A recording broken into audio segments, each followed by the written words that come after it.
It is my absolute honor to introduce Ms. Carolyn Hartness. Carolyn, who hails from the Eastern Band Cherokee and Norwegian backgrounds, is a consultant committed to a life of service, assisting individuals, families, and communities to create spiritually based wellness for themselves and future generations. For 30 years, Carolyn has been working mostly with Indigenous communities in the United States, Canada, Australia, and New Zealand. She serves Indigenous and non-Indigenous communities, offering consultation to agencies, schools, families, and individuals around cultural diversity and wellness, and prevention/intervention strategies relating to fetal alcohol spectrum disorders, which we also call FASD, and wellness. She conducts training of trainer classes, workshops, lectures, and college courses on diversity, wellness, and FASD. Carolyn works on projects with counties and tribes, designs programs, curricula, intervention strategies, and assessment tools. Sorry about the overhead in the hospital. Currently, Carolyn works with the Port Gamble S'Klallam Tribe's Welcome Home Reentry Program. Carolyn co-created and co-authored an award-winning series of videos, DVDs, and books on FASD, or fetal alcohol syndrome or spectrum disorders. Thank you so much, Carolyn, for attending today. I'm looking forward to your talk, and I'll let you take it away. Thank you so much. And the first thing I want to do is just thank the Duncan series for asking me to come. I feel sort of not quite embarrassed, but in awe of Cody and Dr. German. I think they really covered a lot of really important and interesting perspectives around just what's happening out there in the world of trauma and brain damage and so forth. So I'd like to thank them.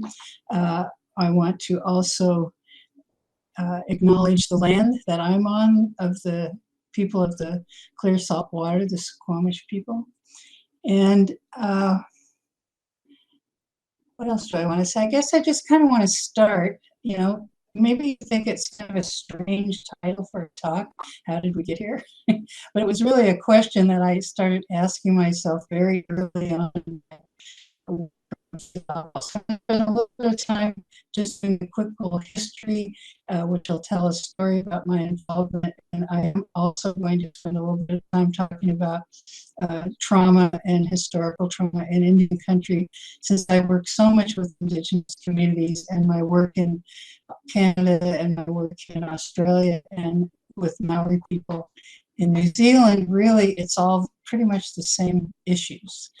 Anyway, I started out in, 1991, maybe, working for United Indians of All Tribes in their street youth program. And I was a drug and alcohol specialist, prevention specialist, with really no training, I have to tell you.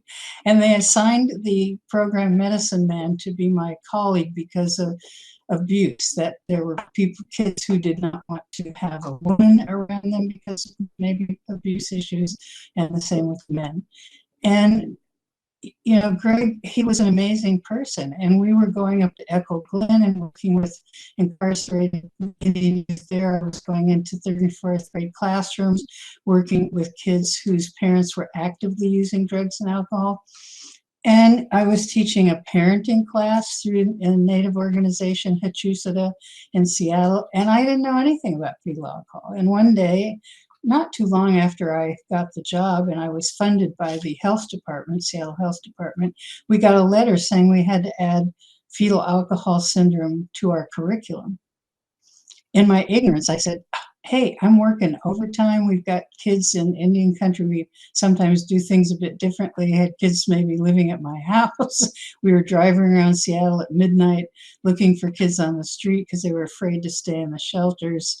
And I said, what's FAS? So they sent me to a training, and I always say within about 20 minutes, my heart and my spirit broke, because I realized I was looking into the face of fetal alcohol every day in that drop-in center.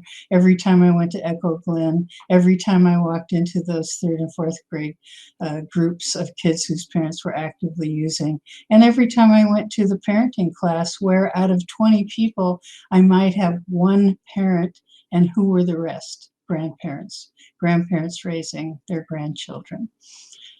So I thought to myself, wow, in Indian country, as in every community, children are very important. And in any community, I don't know a mother who wants to hurt their unborn child. But traditionally in Native country, children and families, community, very, very important. And because of, lots of things, those traditions have broken down somewhat. And I asked myself that question, how did we get here? I thought, well, how do you get fetal alcohol when you drink? Well, why do you drink? And I thought, well, probably trauma. So I thought, okay, looked it up. There are many, many descriptions of trauma. Here's one. And I thought, well, that applies a lot to Indian country. Oops. Also, there are all kinds of trauma, acute trauma, chronic trauma, complex trauma, and so forth. So when I went to the DSM-4 at the time, I found this list: an experience outside the realm of common human experience. Native Americans, check. Must have been exposed to an event or experience involving intense fear, horror, or helplessness, check. A threat of death, serious injury, or threat to physical integrity, check.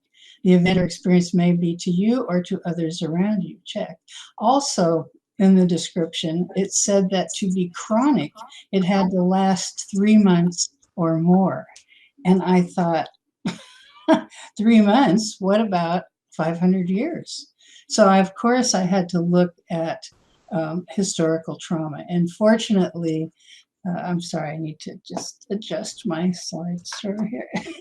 Anyway, fortunately, I was turned on to an incredible group of researchers at the University of Washington, Native people like Dr. Karina Walters, who were looking at historical trauma, because I realized that without information about historical trauma, I was never really going to understand what's been happening in Indian country for a long time.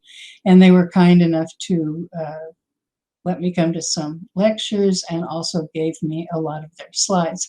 And I have adapted these slides, or not so much the slides, but the information, and gone to Australia, like I said, New Zealand, and used pictures from their communities to essentially say the same thing. So it's described by many people. I believe this is the one from the University of Washington, multi-generational and experienced by a specific culture, racial, or ethnic group, often related to major events that opposed a group of people, such as slavery, the Holocaust, forced migration, or violent colonization. So in my own life, my Norwegian grandmother, who lived to 104 and still spoke with an accent, came from a big family from Norway, and practiced all the traditions of Norway, and every holiday was spent at her house eating pickled herring, which I like, but lutefisk could never do that, but many other wonderful Norwegian cookies and so forth. And we always had my Cherokee, my Eastern Band Cherokee grandmother come too. And I don't remember her ever smiling. I don't remember her laughing. She walked around like with this gray cloud over her head. And her and my grandfather were born on the reservation in North Carolina. I think they were there till their mid-20s. They went to Tennessee and had my dad's older brother. And they came to Tacoma and had my dad and the rest of the kids. And my grandfather left her when my dad was 15. He quit school and helped her raise his younger sisters. She just was very embarrassed. She did not want to talk about our family. She told us we were Eastern Band Cherokees, but that was the end of the conversation. And I was yearning, when you don't know who you are completely, something's definitely missing. And I actually went through a period when I was younger where I was just Norwegian and I was just Cherokee. And I've actually gone to school in Norway. I speak the language, but I have gone back and worked for my tribe as well, which I think has been very important. So, in looking at historical trauma, there are so many things that have impacted us and how we are living our lives today. I mean, like I said, walked around sometimes feeling like half a person and ashamed of that part of me that was the Eastern Band Cherokee because of my grandmother's demeanor. Now everybody's trying to be Indian. They're looking in the DNA to see if they have any Indian blood at all. But back when she was coming up, it wasn't in to be Indian. And there was also a boarding school on the reservation. And even though she wouldn't talk about anything, I looked at the dates, and it's exactly when she would have been a young person. And I believe that she did go through the boarding school experience. And looking back at historical trauma, I think this has been, there were massacres, Wounded Knee, Trail of Tears, all kinds of things that contributed to trauma. But the boarding school, they came and took kids at 5 years of age and sometimes shipped them across the country and stripped them of who they were culturally. So there was a lot of legislation too. 1819, the Congress passed the Civilization Fund Act. And over here, you'll see that James Monroe said, experience has clearly demonstrated that savage communities cannot long exist within the limits of a civilized population. To civilize them, and even to prevent their extinction, it seems to be indispensable that their independence as community should cease, and that the control of the United States over them should be complete and undisputed. Okay, I asked an elder once, how do you destroy a culture? And he said, take away the dancing, drumming, and singing, which includes the language. One of the things I've done, I do a lot of cultural training with DSHS workers, and I ask them if they have children, grandchildren, nieces, nephews, etc. In the days before cell phones, I would say, do you have any photos? And get them out, please. And then I would take all the photos and put them in my purse and continue my lecture. And finally, it was usually a white grandmother who would raise her hand frantically, what are you doing with my pictures? And I said, well, I'm going to keep them. You can't keep my pictures. I said, well, I'll take better care of them than you do. And of course, the room just erupted and everyone wanted their pictures back. And I just pointed out to them, look at your reaction over a photograph. What if I was to come and actually take that child and you never saw them again, or they died in the hands of the boarding school, or they came back to you years later and couldn't speak the language and resented you and didn't want to be part of the culture anymore. 1828, Cherokee Nation versus Georgia. In this era here, Indian Removal Act, they were selling off Indian land, which by treaty rights was not, they weren't to do that, but they did it anyway. And they also rounded up 60,000 American Indians from what they called the 5 civilized tribes, which included mine, and marched them in a horrible march in the winter where many, many died down to Oklahoma. So also, probably people don't recognize this. I do respect Abraham Lincoln, but I was surprised to find that he actually ordered the execution of 38 Dakota Indians for rebellion. And some of them were innocent if you read through the paperwork. And it said 38 men wailed and danced atop the gallows, waiting for the trapdoors to drop beneath them. A witness reported that as the last moment rapidly approached, they each called out their name and shouted in their language, I'm here, and 4,000 people were there to witness that. The Indian Wars, 1860 to 1890s, where, of course, natives were trying to keep their territories. The Dawes Act, which actually told you if you were an Indian or not, which I find fascinating. And then in 1883, the Court of Indian Offenses was established, and it was expanded in 1892 to prohibit dancing, using traditional medicines, ceremonies, healing practices, and funerary rites. Wounded Knee is probably something you have heard of. That was in 1890, where they massacred about 300 Lakota people, mostly who were elders, women, and children. They had to dig a mass grave to bury them in, and actually 20 of the folks who killed these folks were given Medal of Honor. So there was this, in the beginning, there was actually legislation that said that they would annihilate the Native American. And when they realized they couldn't do that totally, I think that's what really kind of spawned a lot of the thinking around boarding schools. And the idea was, and this I think was even written in the legal legislative paperwork, kill the Indian, save the man. So started operating in about 1860, and actually I think the first one in the country was here in Washington State on the Yakima Indian Reservation. Fort Spokane, a lot of these schools had been forts, many of them. So Fort Spokane was also a boarding school that opened in 1900 with 83 kids, and then just in a couple of years it grew to 200. So this era was from 1860 actually until 1978. And you can just see, look at that sea of children. And everybody's had their haircut. I mean, you know, at my age, this is kind of a weird haircut, right? It's not a haircut. So we don't cut our hair. If we're traditional, we don't cut our hair. This is our DNA. It has our family history in it. And when someone in my family dies, I will cut my hair and the hair will go with them to the next world. So by 1920, 99% of Indian people had been destroyed. So I always tell people, especially I'm working with people coming out of jail, families who have a lot of problems, hey, you come from the 1% that survived. So I know you've got it in you to make this right. And I have a picture here, you'll see it again, of a friend who's up in Bellingham, and he's Dene Navajo, and this is with his mother who's passed on. But I was just thinking, that's not her, but I found that picture of a young Navajo woman and thought what in her lifetime, his grandmother, I mean, his mother, I think is his mother, what she saw in her lifetime as a Native person.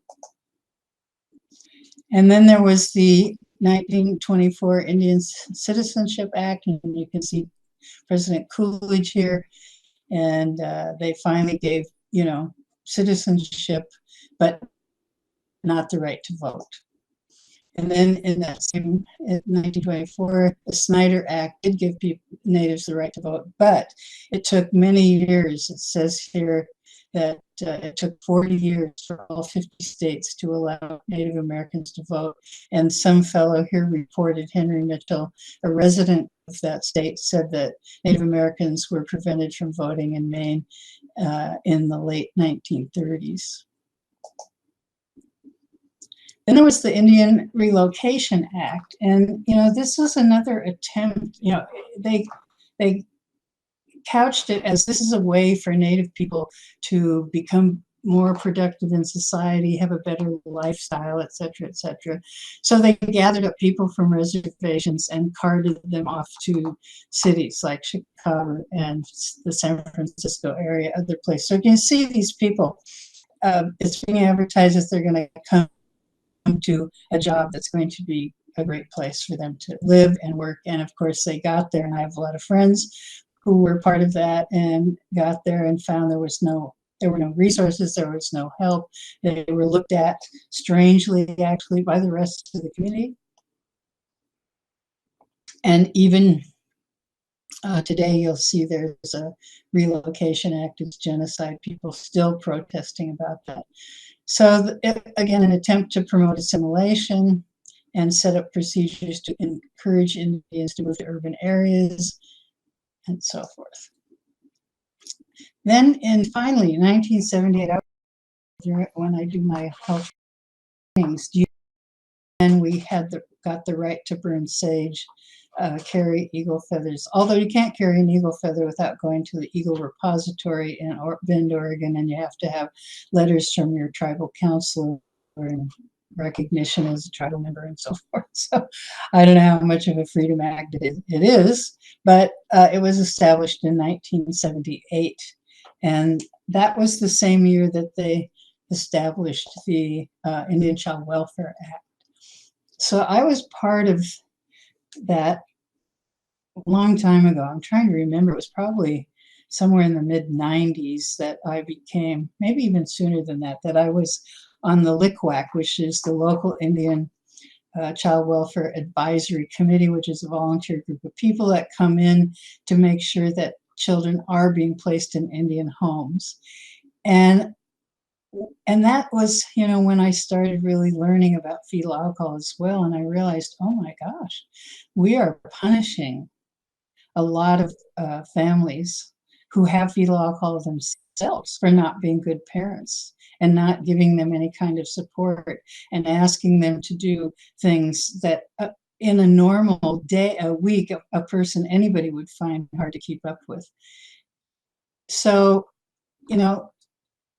we found that in some cases where there was a child, like my mantra on that committee was send them to the FAS clinic at the UW for diagnosis, because it seemed like every child that came before us had all the issues that a child exposed to alcohol during a pregnancy would have. So they came back, and Dr. Astley from the UW, I think she actually did a study of that particular region for looking at kids coming in. And I think she found really a high number with kids who just had the facial features, which usually disappear during puberty a lot of times. So anyway, it was really something that people needed to think about and consider.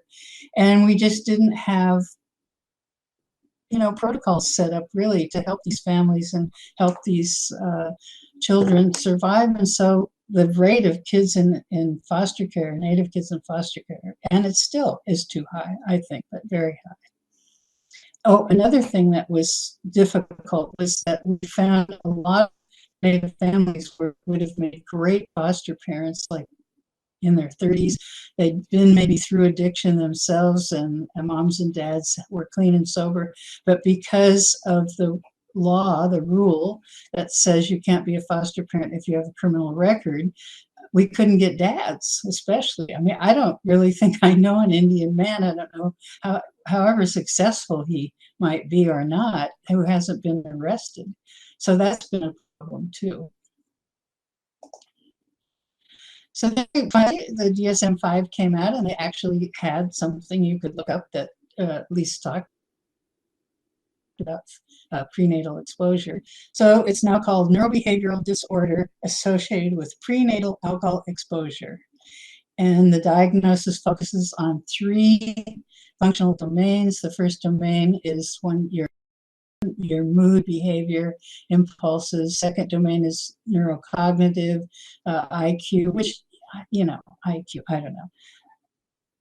Most people with fetal alcohol are in the average range, I think. To get all the special needs and care and everything, you have to have an IQ below 70. And I remember going to Hawaii to visit Linda Lefevre, who's unfortunately passed on, birth mother. And the day I got there, they were celebrating. And Danny, her son, had finally qualified. His IQ had been determined to be 70, and I think he had to be 69 to qualify. And he finally got an assessment that gave him that 69 IQ. And some people came over and thought we were celebrating his birthday.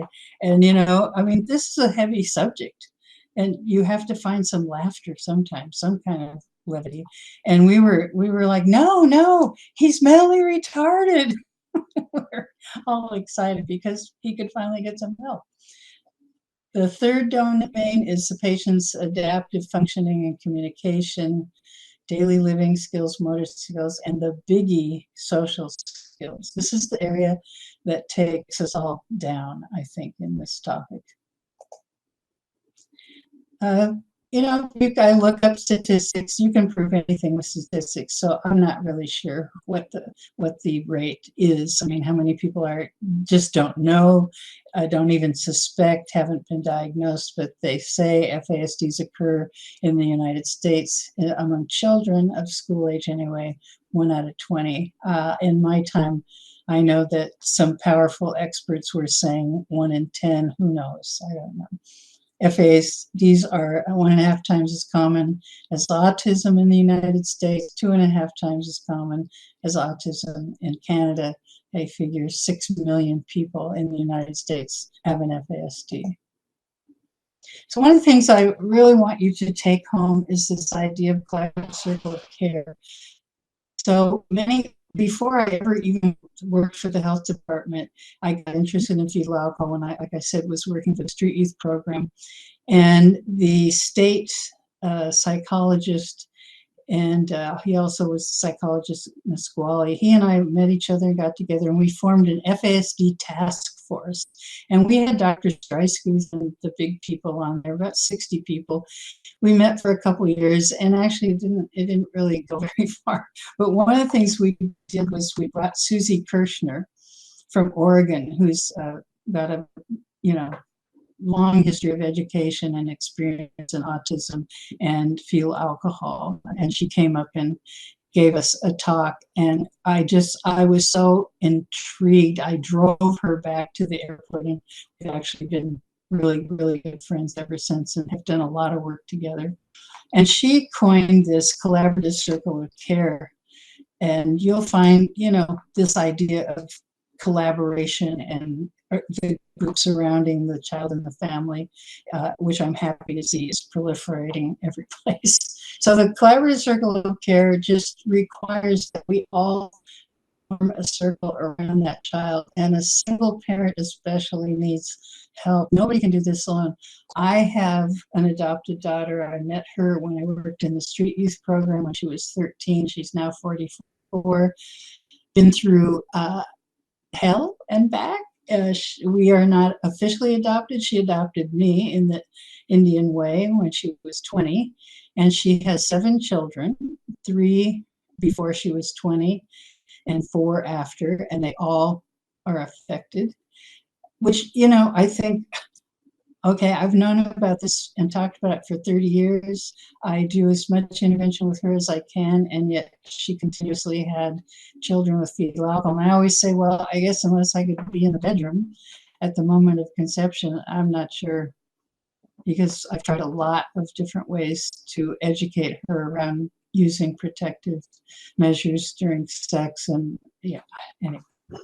I could lecture for a couple of days on any of these topics, I think, telling stories about her. So the frontline workers, we'll call them, parents, caregivers, educators, providers, these are people that are meeting the needs of folks. And it's at home, it's in the classroom, it's in the doctor's office, playgrounds, providers, social services, wherever. So over the last few decades, FASD has emerged as the most common preventable cause of brain injury. I hope that's still true.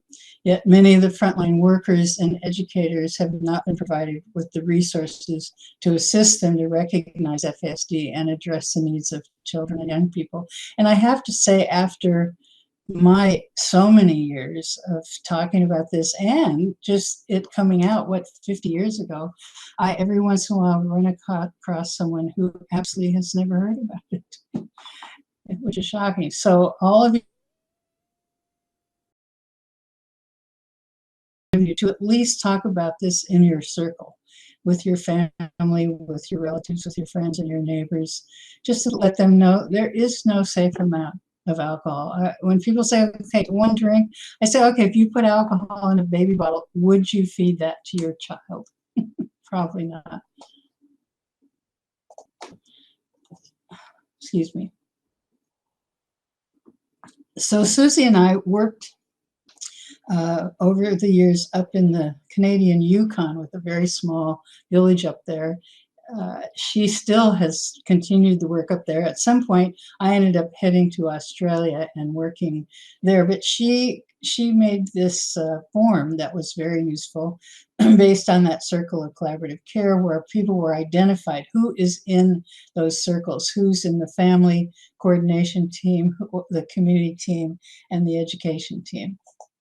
And she had a service plan set out where you could actually sit down, go through the goals, activities, that sort of thing. I kind of think of it as family group conferencing based as well. I know that Dr. Harry Walker, who I was fortunate enough to meet, and I actually got to teach one of his classes at the university in New Zealand for his Maori social workers.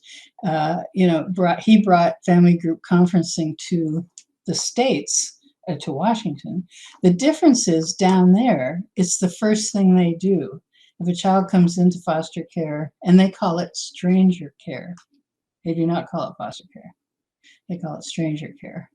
And the first thing that happens is that a family group conference is called, and all the people that form those circles come together. They talk about it, and then all the providers leave, and the family is left to make the decision. My experience, which I have to admit has been a while now with the foster care system, is that was brought in at the end after lots of other things were done. So I think really bringing this collaborative circle of care together around the child is one of the first steps. ACEs, of course, you learned a lot about that. So also, again, looking at trauma and fetal alcohol, a lot of women just don't know that they're pregnant. And some are still getting misinformation.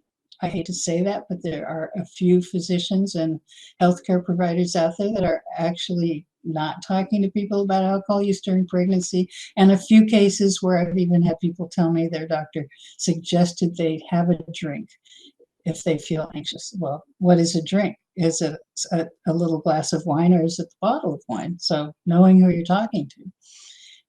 A lot of some miscommunication, lack of information about the drinking during the pregnancy, thinking that social drinking is okay, using drinking as a coping strategy, and of course, dealing with addiction. So if you tell 100 pregnant women about fetal alcohol, I would say 80 of them will quit drinking immediately. The other 20 are the ones that we need to approach for, prevention. Let's see. So I'm just really looking at the time, making sure, because I have a lot of slides. How does trauma affect our bodies? And, alcohol exposure in utero is a trauma, as well as all of the comorbidities that go along with, what was happening in the family, mental health issues. Dr. Claren, he would kill me probably for saying this publicly, and I wanted to actually use it in my presentations as a slide, and he said no. But he used to talk about the stew of fetal alcohol, and maybe potatoes were the alcohol, and all those other things, carrots and onions and all of that, were all of the comorbidities and all of the other things, neglect, abuse, everything. Like my daughter got diagnosed at 12 with bipolar disorder.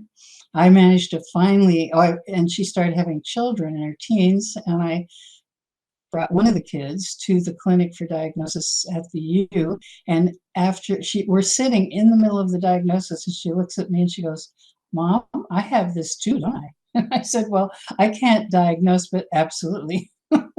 But it wasn't until she was 26 that I could get her back in there and for her to get an actual diagnosis. And it wasn't at the clinic. We actually went to see Dr. Paul Connor, who's with the FASD experts. And the tribes have used him quite a bit to do diagnosis with individuals as well. And it's not just FAS, it's a neuropsych evaluation, which is very useful.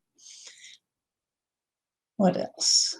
So, when there's a perceived threat, which again, especially in Indian country, most people in Indian country walk around, even successful, solid people walk around wondering when the next T-bone is going to happen, microaggression.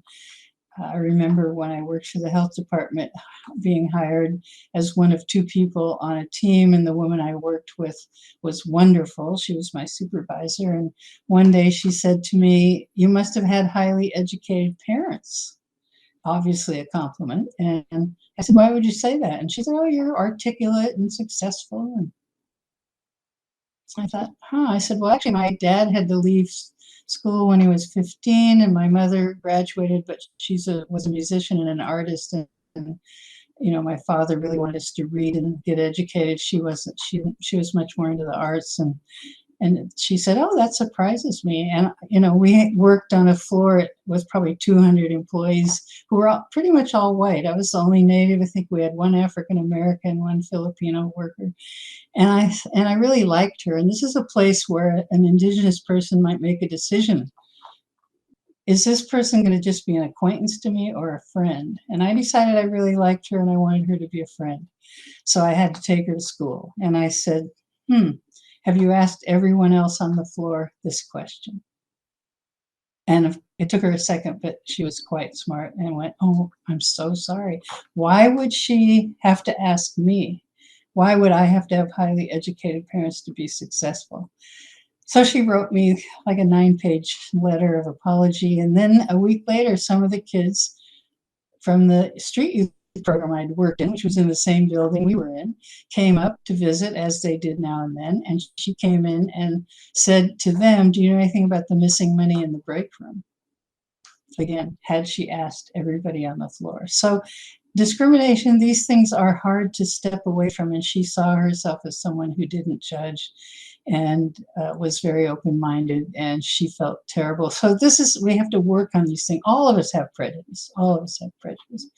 So Native people, particularly, I feel, and all of us in the days of COVID and everything else, wars and everything Cody was talking about too, we're under stress, and stress hormones, which take you to that fight or flight or freeze place.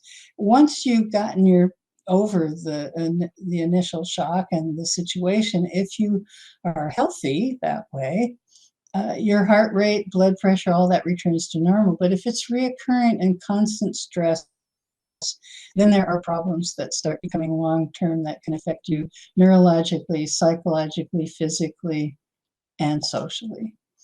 So what trauma affects us physically? Well, digestive problems, heart conditions, headaches, sleep disturbance, low energy.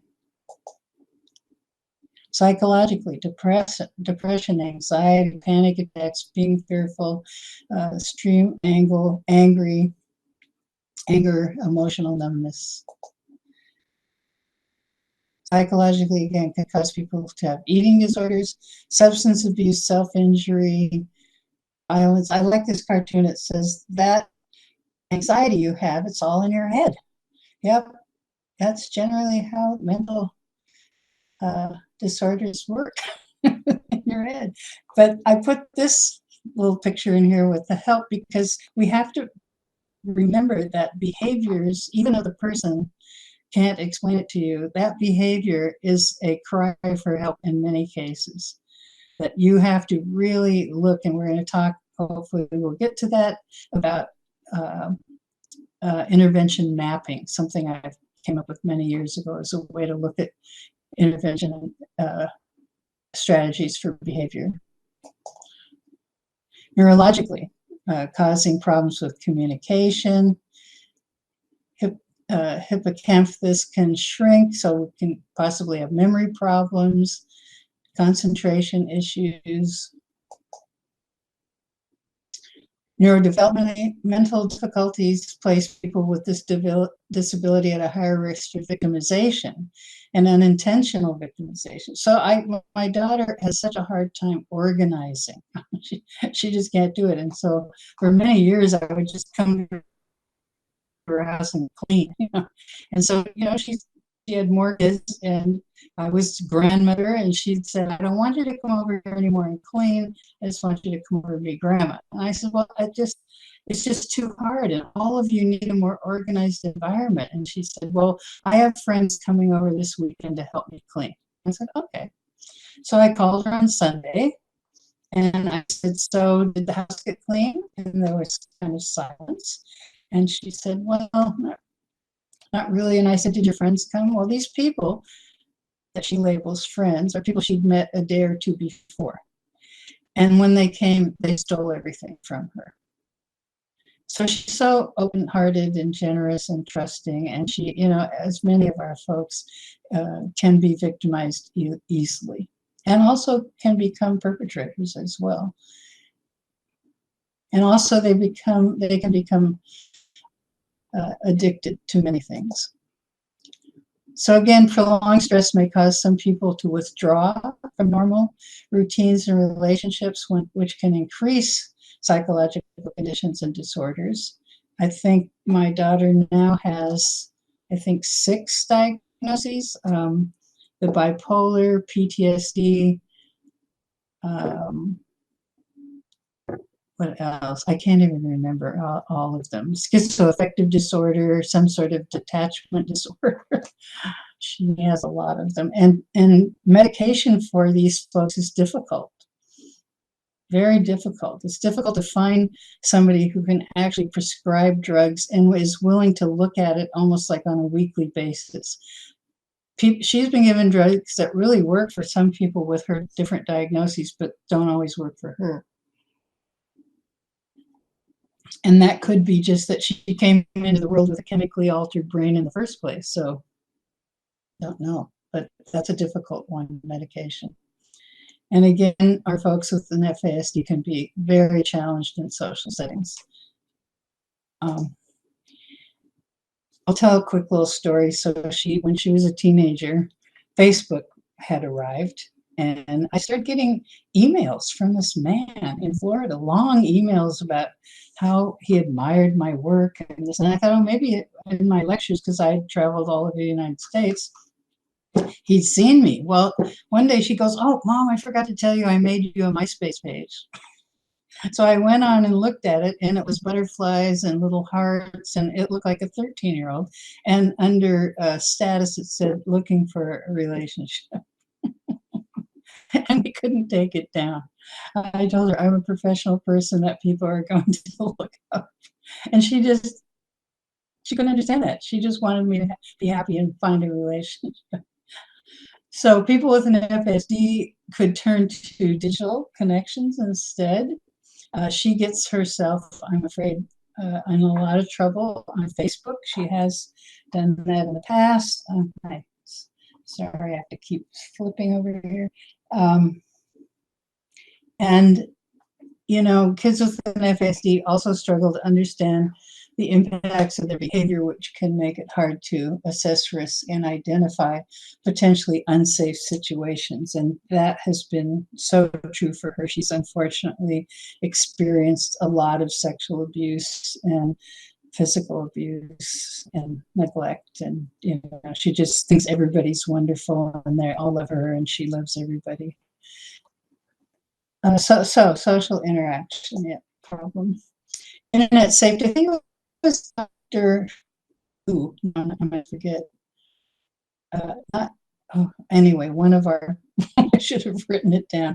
Anyway, if you just look up internet safety for people with FASD, you're going to come up with his name, and it's somebody I actually know, talking about how to create safety on the internet for your child, because within minutes, things can happen, as you know, with the internet. So, you know, setting up external controls when the child first is interacting online, allocating specific times and places, all of that. So thinking about trauma-informed care too. You want to focus on communication that is tied together, because trauma affects our brain. Many of the communication techniques used in trauma-informed care can be viewed as traditional common sense manners. So, you know, speaking in normal voice, in a controlled tone, avoid shouting, losing control of your emotions. Your tone of voice can greatly impact how people receive and react to messages. It's not what you say, it's how you say it. Oh, I wanted to go back and point out, I followed Dr. Bruce Perry's work for a long time, really like it, and discovered that he actually wrote a book with Oprah Winfrey, and it's called What Happened to You? And I've listened to it twice, actually, on audio through the library, and found it really useful. And I loved that approach, not what's wrong with you, but what happened to you, really understanding what is behind behavior. So you want to build interacting with others, build the relationships, treat people with dignity and respect. Put your phone away when you're with people. Be an active listener. Avoid interruptions, judgment, or trying to fix things. I think listening is one of the greatest powers we have. Focus on behaviors and not on person. Avoid comments that say, why can't you pay attention? When they can't, their brain won't allow it. using mindfulness and breathing techniques. And I suggest this to parents as well as the kids. Be present, know how you feel, can help reduce the effects of toxic stress, encourage all successes often. Don't overwhelm with directions, too many tasks at one time. I had a parent call me and say, I did what you said and it's not working. I said, well, what did I say? And you said, well, you told me to tell her, when she gets home that she should go downstairs, change her clothes, do her homework, and then she can go outside and play. And I said, and what's going on? She goes, well, she just comes home and goes out and plays. And I said, well, that was the last thing you said. That was the operative. So creating safe and comfortable spaces that are clean and calming and not congested or cluttered. And I think about classrooms I've seen with mobiles hanging down, turning. Every inch of the wall is covered with something colorful and distracting. Very difficult. Using proper body language. I know that one of the things we've told people with fetal alcohol is that they think of themselves as having a hula hoop around them. So the distance between you and the person you're talking to should be that hula hoop. Well, now we have COVID, it's even larger. When you're giving instructions, don't put your hands on your hip. I remember when my daughter was living here with me for a while, I think she was 20, something like that, and maybe 21. And anyway, we had been out somewhere, and I had put a shoe rack right next to the door because she used to come in, take her shoes off the coat. And I said, okay, so we just got into this hand signal thing. And people said, gee, you're rude to her. You don't even talk to her. And I said, why does she want to hear her put your shoes on the shoe rack 100 times a day? So I just walk in the door, point to the coat rack. And then the keys went in the drawer in the kitchen. And I'm standing the opposite side of the kitchen counter. And she said, I brought something in the car. Where are the keys? And she had just put them in the drawer. And I put my hand on my hip and kind of cocked my head. And I said, you just put them in the drawer. And she didn't hear my words. She saw my body language. And she started hitting herself in the head saying, I hate my brain. I hate my brain. I hate my brain. So you have to be calm, direct, positive, not confusing. So positive self-talk recommended for caregivers, good nutrition and exercise. This is for you and the children that are people that are in your life that might have some sort of brain issue. Focus on remaining calm, fostering a sense of optimism about situations. Because in that situation, what I did is I said, oh, you just had a brain fart. She goes, brain fart? I go, I said, I have them all the time. And she just started laughing. And she said, Mom, you're so funny. And we got through that moment with a couple of laughs.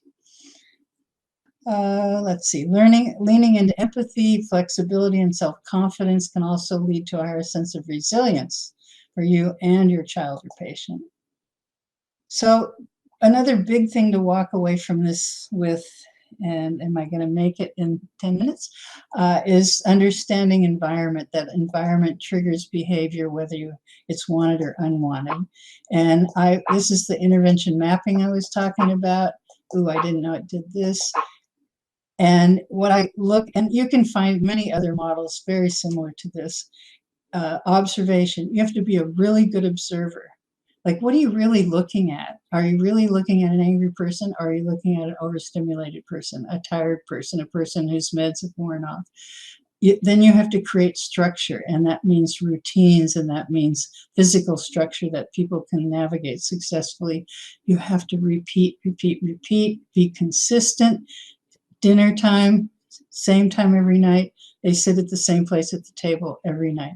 Be concrete, not abstract. And instead of punishing, if you're a good observer and you can redirect behavior that you see is going to go down the wrong street, then you can do that instead of having, you can actually reward with redirection rather than punish.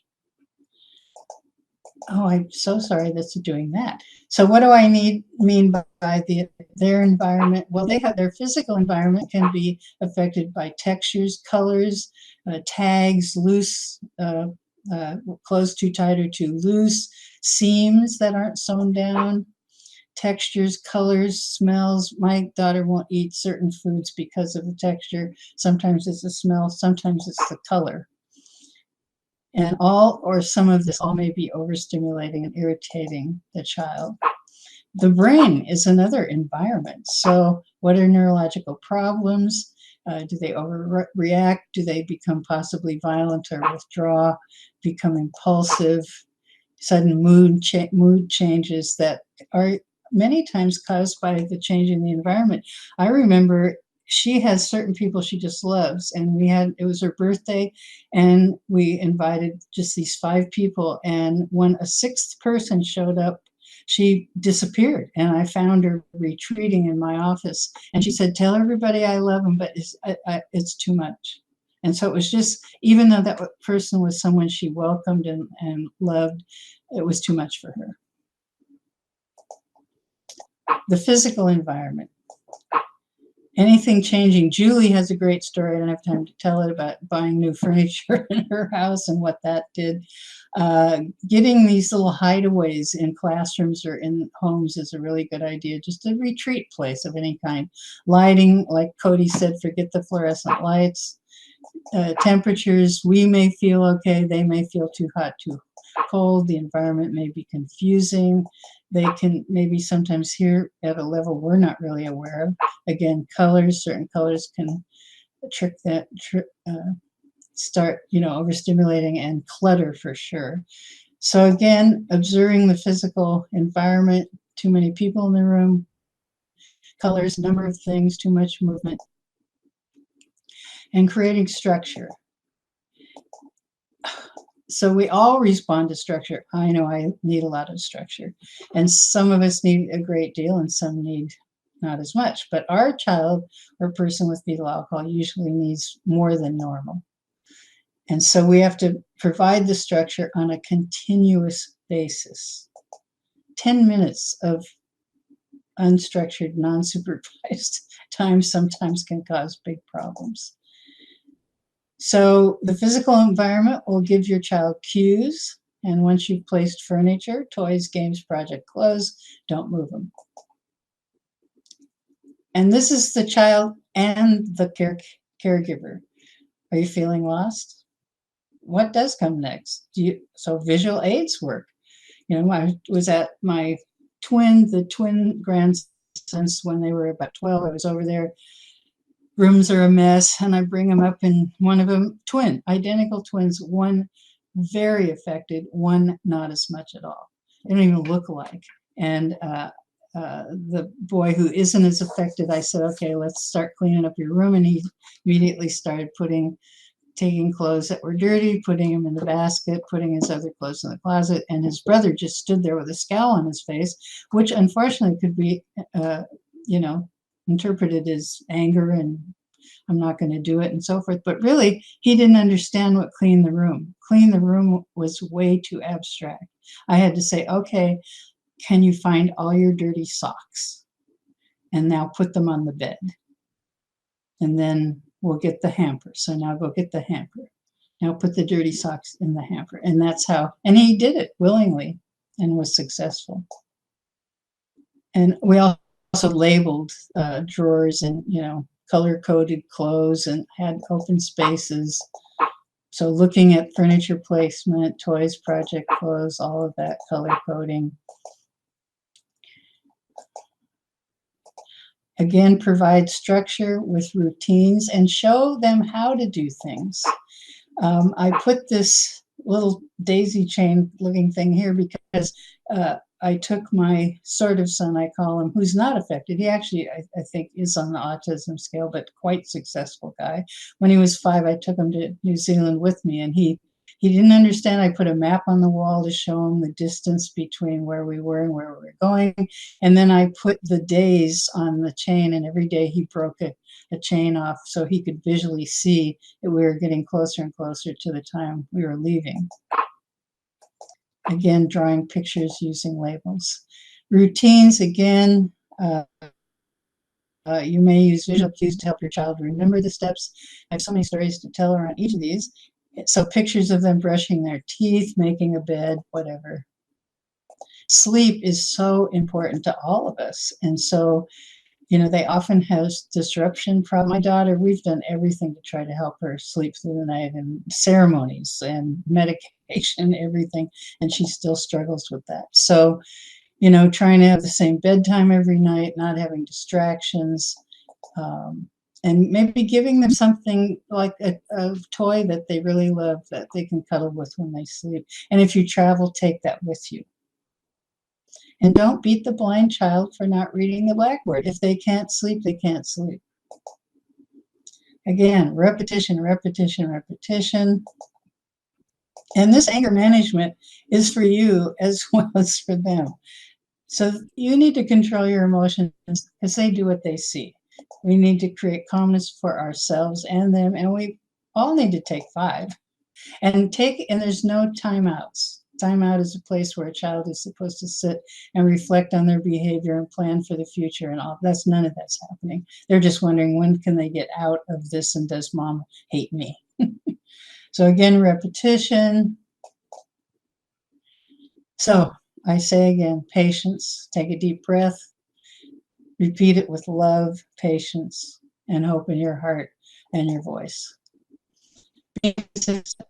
Your child needs consistency in every aspect of their life. They do not usually respond well to surprises or changes in schedules or routines or environments, and that change can be just in seconds. So again, keeping the environment consistent, assigning seats at the table, and remember again, you think abstractly, they think concretely. I love this one. Did you say it's raining cats and dogs? I don't see them. I remember a kid hearing talking off the top of his head, and he goes, "How do you do that? You don't have a mouth up there." And his IQ was in the normal range. So again, being concrete. Your child's mind is probably operating in much more concrete mode than yours is.